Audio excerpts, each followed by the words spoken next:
Horizon just UX, and this is the most insane photos of US bomber ever taken by channel Sandboxx. A series of incredible photos taken by sailors in the USS Ranger Carrier Strike Group in 1990 granted us a rare glimpse into the dangerous world of nap of the earth bomber operations meant to allow this massive aircraft to penetrate enemy airspace. Oh, so this is like GTA style shit, right? Which GTA was it? I don't remember. Was it San Andreas or all of them? I don't know, right? I'm pretty sure it was also in the GTA 5, but I'm pretty sure it was in the other ones as well. You have to like fly really low. I'm pretty sure it was in San Andreas, like with the jet plane and things. You have to fly really low so SAMs and things can't detect you, right? So basically that, but in real life with B-52 of all things, judging from the thumbnail, I'm guessing. So somebody really like flew B-52 that low. I mean, people are insane. I saw this Chinook video of the helicopter, people literally ass touching down just so people can get out. The level of accuracy that has, that's insane. So this is going to be interesting. I like Sandboxx, all the story he covers is really interesting. People tell me that he's like really well researched and unbiased type of, reporter. So yeah, it's great. Let's watch it.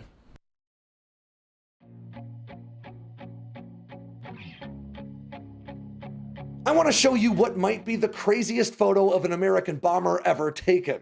You see, everybody already knows that fighter pilots have all the fun, and that's a big part of why bomber pilots always say, let fighter pilots make movies, while bomber pilots make history. It may be genuinely cool to hot rod around in a fighter jet, but when it comes to having an impact on the battlefield, there are few, if any, platforms in all of, well, ever that can match the firepower of America's heavy payload strategic bombers. And among Uncle Sam's three classes of in-service bomber, there are none with as much history, time in the air, or broad capabilities as the B-52 Stratofortress. This absolutely massive bomber has a 185-foot wingspan, meaning if you were to turn it on its side, it would be taller than a 13-story building. It's powered by 8 massive Pratt & Whitney TF-33 turbofan engines that each produce almost as much thrust as an F-16 without its afterburner engaged, giving the B-52 an astonishing 136,000 pounds of thrust. That's as much as 2 SR-71 Blackbirds. And inside its sprawling weapons bay, you can carry a whopping 70,000 pounds of ordnance. That means you would need 4 B-29 Superfortresses to match the payload of a single B-52. And on top of all that, it could beat the C-130, even the A-10 Warthog in a drag race while carrying all that hate. The B-52's been flying for more than 71 years now. In fact, it entered service 2 years before the Air Force Reserve's last P-51 Mustangs, by then known as F-51s, were finally retired. But despite all that history, the B-52 is still going strong as among America's most practical and cost-efficient platforms, not just for bombing operations.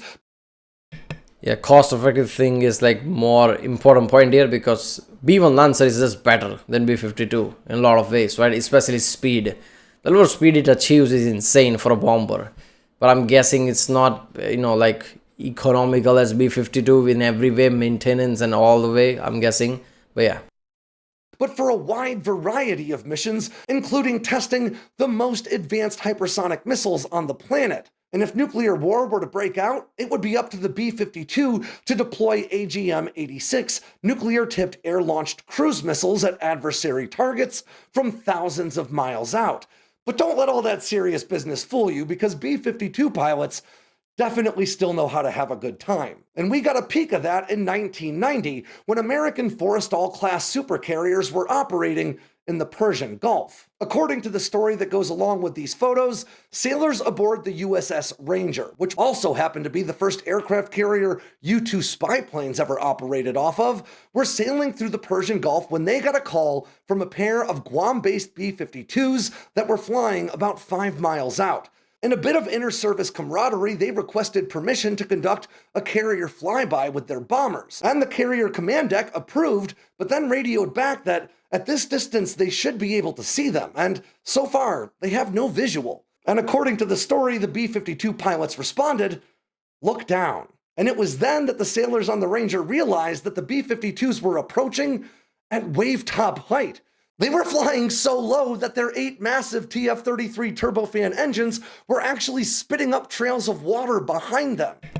That's kind of dangerous if you don't know physics of it, right? I mean, you have to do like, you have to think about it in more detail, but like that kind of a big plane with that kind of a thrust, right? You don't know which type of like that close to the water, which type of pressure, negative pressure, vacuum it might create, and which type of instability it might create. I don't know. Maybe they thought of that, or maybe just winged it. Who knows? But yeah, that is insane. That kind of a giant B-52 flying that low, that would be a sight, right? The sailors scrambled to try to take photos, but most of them couldn't get there in time. So the B-52 flight crews radioed in and asked if they wanted them to do it again. And the answer was definitely an enthusiastic yes. And it was on that second pass that most of these pictures were taken. Now, I can't tell you exactly how far above the surface of the water. We want you to do that again. What did you just say? We want you to do that again. Upside down? No, I think you're going too far. Not upside down, but yeah, do that again.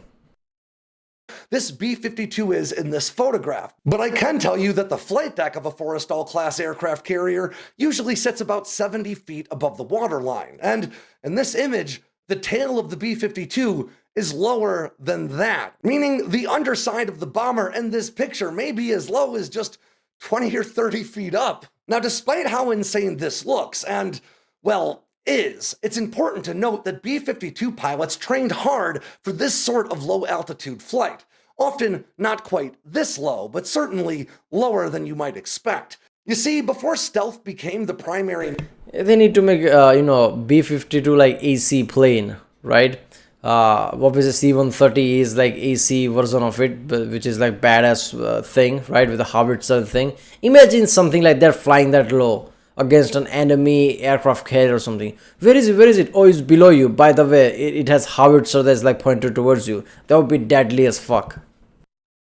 Means of bomber survivability inside contested airspace, B-52 flight crews would train to fly below the radar deck. And that meant flying into enemy airspace at extremely low altitude, usually between 1 and 200 feet at most, using terrain-following radar to help make sure you didn't fly into a mountain or, at that altitude, just a fairly tall hill. So these rare glimpses we got of B-52s skimming the wave tops of the Persian Gulf certainly look crazy to us and to the sailors on board the USS Ranger. But to the highly trained crew on board that bomber, probably just felt like another Wednesday.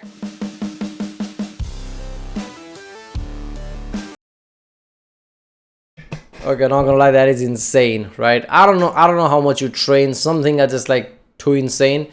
Every time they do, there was a surge of this like adrenaline, like, oh my god, we're doing this. Should we do that again? Hell yeah, we're doing that, right?